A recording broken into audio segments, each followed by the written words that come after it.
ಇನ್ನು ಈ ಕುರ್ಚಿ ಕದನದ ಮಧ್ಯೆ ಅಹಿಂದ ಸಮಾವೇಶಕ್ಕೆ ಸಜ್ಜಾಗ್ತಾ ಇದೆ ಸಿದ್ದರಾಮಯ್ಯ ಅವರ ಪಡೆ. ಅಹಿಂದ ಅಸ್ತ್ರವನ್ನ ಪ್ರಯೋಗ ಮಾಡುವುದಕ್ಕೆ ಸಿದ್ದರಾಮಯ್ಯ ಹಾಗಾದ್ರೆ ಮುಂದಾದ. ಸಿಎಂ ಸಿದ್ದರಾಮಯ್ಯ ಬೆನ್ನಿಗೆ ನಿಂತಿದ್ದಾವೆ ಹಿಂದುಳಿದ ವರ್ಗಗಳು. ಮೈಸೂರಿನಲ್ಲಿ ಖಾಸಗಿ ಹೋಟೆಲ್ನಲ್ಲಿ ಅಹಿಂದ ವರ್ಗದ ಸಭೆ ನಡೆದಿದೆ. ಜನವರಿ 25ನೇ ತಾರೀಕು ಅಹಿಂದ ಸಮಾವೇಶವನ್ನ ನಡೆಸುವುದಕ್ಕೆ ತೀರ್ಮಾನವನ್ನ ಮಾಡಲಾಗಿದೆ. ಮೈಸೂರಿನ ವಸ್ತು ಪ್ರದರ್ಶನ ಮೈದಾನದಲ್ಲಿ ಸಮಾವೇಶ ನಡೆಯುತ್ತೆ. 20,000 ಜನರನ್ನ ಸೇರಿಸಿ ಬೃಹತ್ ಸಮಾವೇಶಕ್ಕೆ ತಯಾರಿಯನ್ನ ಮಾಡಿಕೊಳ್ಳಲಾಗಿದೆ. ಡೀಟೇಲ್ಸ್ ನಮ್ಮ ಪ್ರತಿನಿಧಿ ರವಿ ಪಾಂಡವಪುರ ನೀಡ್ತಾ ಹೋಗ್ತಾರೆ. ರವಿ, ಬಹಳ ಕ್ಲಾರಿಟಿಯಾಗಿ ಹೇಳಿದ್ರು. ನಿನ್ನೆಯೇ ಮಾತನಾಡುವಂತಹ ಸಂದರ್ಭದಲ್ಲಿ ನಾವು ಸಮಾವೇಶ ಮಾಡ್ತಾ ಇರೋದೇ ರಾಜ್ಯಕ್ಕೆ ಸಿದ್ದರಾಮಯ್ಯ ಅವರ ಅನಿವಾರ್ಯತೆ ಎಷ್ಟಿದೆ ಅನ್ನುವುದನ್ನ ತೋರಿಸೋದಕ್ಕೆ ಕಾಂಗ್ರೆಸ್ ಹೈಕಮಾಂಡ್ಗೆ, ಕಾಂಗ್ರೆಸ್ನ ನಾಯಕರಿಗೆ ಅಂತ ಹೇಳಿ ಇವತ್ತು ಪೂರ್ವಭಾವಿ ಸಭೆ. ನಾಯಕತ್ವ ತಿಕ್ಕಾಟದ ಈ ಸಂದರ್ಭದಲ್ಲಿ ಅಹಿಂದ ಸಮಾವೇಶ ಬಹಳ ದೊಡ್ಡ ರೋಲ್ ಅನ್ನ ಪ್ಲೇ ಮಾಡುತ್ತೆ ರವಿ. ಹಾಗಾಗಿ ಏನ್ ತಯಾರಿಯನ್ನ ಮಾಡ್ಕೊಂಡಿದ್ದಾರೆ, ಯಾರ್ಯಾರು ಇದರಲ್ಲಿ ಇನ್ವಾಲ್ವ್ ಆಗ್ತಿದ್ದಾರೆ ಅಂತ ಹೇಳಿ?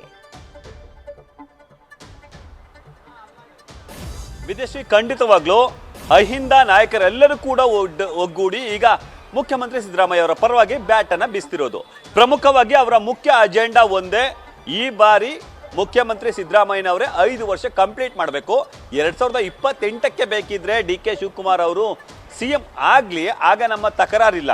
ಆದ್ರೆ ಈಗ ಒಂದು ವೇಳೆ ಮುಖ್ಯಮಂತ್ರಿ ಸಿದ್ದರಾಮಯ್ಯ ಅವ್ರನ್ನ ಬದಲಾಯಿಸಿದ್ರೆ ಯಾವ ಸಮಾವೇಶಗಳಾಗ್ತವೆ ಅವೆಲ್ಲವೂ ಕೂಡ ಹೋರಾಟದ ರೂಪುರೇಷೆಗಳನ್ನ ಪಡ್ಕೊಳ್ತವೆ, ಹೋರಾಟ ಆಗ್ತವೆ ಅಂತೇಳಿ ಈಗ ಎಚ್ಚರಿಕೆ ನೀಡುವಂತ ಕೆಲಸಕ್ಕೆ ಅಹಿಂದ ಮುಖಂಡರುಗಳೆಲ್ಲರೂ ಕೂಡ ನಿರ್ಧಾರ ಮಾಡಿದ್ದಾರೆ. ಮೈಸೂರಿನ ಖಾಸಗಿ ಹೋಟೆಲ್ನಲ್ಲಿ ಇವತ್ತು ಪೂರ್ವಭಾವಿ ಸಭೆಯನ್ನು ನಡೆಸಿದ್ದು. ಜನವರಿ 25ರಂದು ಮೈಸೂರಿನ ದಸರಾ ವಸ್ತು ಪ್ರದರ್ಶನ ಆವರಣದಲ್ಲಿ ಕೇವಲ ಮೈಸೂರಿಗೆ ಸೀಮಿತವಾಗಿ 15ರಿಂದ 20,000 ಜನರನ್ನ, ಅಂದ್ರೆ ಹಿಂದುಳಿದ ವರ್ಗದ ಜನರನ್ನ ಮತ್ತೆ ಕಾರ್ಯಕರ್ತರನ್ನ ಅಥವಾ ಸಿದ್ದರಾಮಯ್ಯ ಅವರ ಅಭಿಮಾನಿಗಳನ್ನ, ಹಿಂದುಳಿದ ವರ್ಗದ ಮುಖಂಡರುಗಳನ್ನ ಸೇರಿಸಿ ಒಂದು ಸಭೆಯನ್ನ ಮಾಡ್ತೀವಿ. ಸಭೆಯಲ್ಲಿ ಒಂದೇ ನಮ್ಮ ಅಜೆಂಡಾ ಇರೋದು, ತೀರ್ಮಾನ ಇರೋದು, ಯಾವುದೇ ಕಾರಣಕ್ಕೂ ಮುಖ್ಯಮಂತ್ರಿ ಸಿದ್ದರಾಮಯ್ಯ ಅವ್ರನ್ನ ಬಿಟ್ಕೊಡೋದಿಲ್ಲ. ನಾವು 5 ವರ್ಷಗಳ ಅವಧಿಗೆ ಅವರೇ ಸಿಎಂ ಆಗಿರಬೇಕು. ಯಾಕಂದ್ರೆ ಸಾಕಷ್ಟು ಹಿಂದುಳಿದ ವರ್ಗಗಳಿಗಾಗಿ ಸಾಕಷ್ಟು ಶ್ರಮಿಸ್ತಿದ್ದಾರೆ.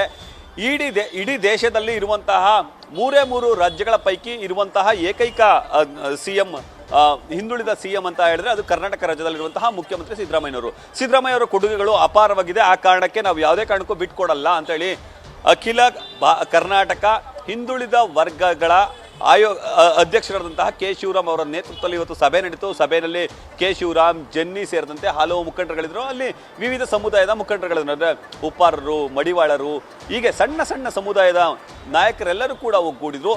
ಎಲ್ಲರ ಏಕೈಕ ಆಗ್ರಹ ಒಂದೇ, ಮುಖ್ಯಮಂತ್ರಿಯಾಗಿ 5 ವರ್ಷಗಳ ಕಾಲ ಸಿದ್ದರಾಮಯ್ಯನವರೇ ಮುಂದುವರಿಬೇಕು. ಒಂದು ವೇಳೆ ಅವ್ರನ್ನ ಬದಲಾಯಿಸ್ತೀನಿ ಅಂತ ಏನಾದ್ರು ಮನಸ್ಸು ಮಾಡಿದ್ರೆ ನಾವಂತೂ ಸಮಾವೇಶ ನಡೆಸುವಂತಹ ಸಂದರ್ಭಗಳಲ್ಲಿ ಹೋರಾಟವನ್ನ ಅದನ್ನ ಮಾಡ್ತೀವಿ, ಹೋರಾಟ ರೂಪುರೇಷೆಗಳನ್ನ ರೂಪಿಸ್ತೀವಿ, ಸಮಾವೇಶಗಳನ್ನ ಹೋರಾಟವಾಗಿ ಪರಿವರ್ತಿಸ್ತೀವಿ. ಕೇವಲ ಮೈಸೂರು ಮಾತ್ರ ಅಲ್ಲದೆ ಇಡೀ ರಾಜ್ಯಾದ್ಯಂತ ನಾವು ಹೋರಾಟವನ್ನ ಮಾಡ್ತೀವಿ. ಯಾವುದೇ ಕಾರಣಕ್ಕೂ ಮುಖ್ಯಮಂತ್ರಿಗಳನ್ನ ಬದಲಾಯಿಸಲಿಕ್ಕೆ ನಾವು ಬಿಡೋದಿಲ್ಲ ಅನ್ನೋ ಬಿಗಿ ಪಟ್ಟಣ ಹಿಡಿದಿದ್ದಾರೆ. ಇನ್ನು ಜನವರಿ 25ರಂದು ಯಾರ್ಯಾರು ಆ ಸಮಾವೇಶದಲ್ಲಿ ಪಾಲ್ಗೊಳ್ಬೇಕು, ರಾಜಕೀಯ ನಾಯಕರುಗಳು ಮಾತ್ರ ಇರಬೇಕಾ ಅಥವಾ ರಾಜಕೀಯ ನಾಯಕರನ್ನ ಹೊರತುಪಡಿಸಿ ಕೇವಲ ಸಂಘಟನೆಗಳು ಅಥವಾ ಈ ಹಿಂದುಳಿದ ಸಮುದಾಯದವರ ನಾಯಕರುಗಳ ಸಮ್ಮುಖದಲ್ಲಿ ಈ ಒಂದು ಸಭೆಯನ್ನು ನಡೆಸಬೇಕಾ, ಮಠಾಧೀಶರನ್ನ ಕರೆಯಬೇಕಾ, ಹೀಗೆ 10 ಹಲವು ಚರ್ಚೆಗಳು ಈಗ ಆರಂಭವಾಗಿದೆ.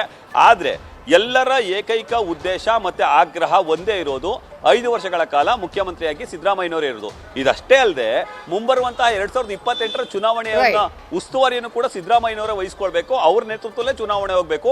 ಅಂತಿಮವಾಗಿ ಅಧಿಕಾರ ಬಂದಾಗ ಬೇಕಾದ್ರೆ ಬೇರೆಯವರು ಮುಖ್ಯಮಂತ್ರಿಗಳಾಗಲಿ, ನಾವು ಯಾವುದೇ ವ್ಯಕ್ತಿಯ ವಿರೋಧ ಇಲ್ಲ ಅಥವಾ ಬೇರೆ ವ್ಯಕ್ತಿ ಸಿಎಂ ಆಗಬಾರ್ದು ಅಂತ ಹೇಳಿ ನಮ್ಮ ಅಜೆಂಡಾ ಇಲ್ಲ ಅಂತ ಹೇಳಿ ಅವರು ಸ್ಪಷ್ಟಪಡಿಸುವಂತ ಕೆಲಸಕ್ಕೆ ಮುಂದಾಗ್ತಾರೆ. ಆದರೆ ಮುಖ್ಯಮಂತ್ರಿಗಳ ಬದಲಾವಣೆ ವಿಚಾರದಲ್ಲಿ ಅವರು ಸ್ಪಷ್ಟ ನಿಲುವನ್ನು ಸ್ಪಷ್ಟಪಡಿಸಿದ್ದಾರೆ. ವಿದ್ಯಾಶ್ರೀ, ಥ್ಯಾಂಕ್ ಯು ರವಿ ತಮ್ಮೆಲ್ಲ ಡೀಟೇಲ್ಸ್ಗೆ.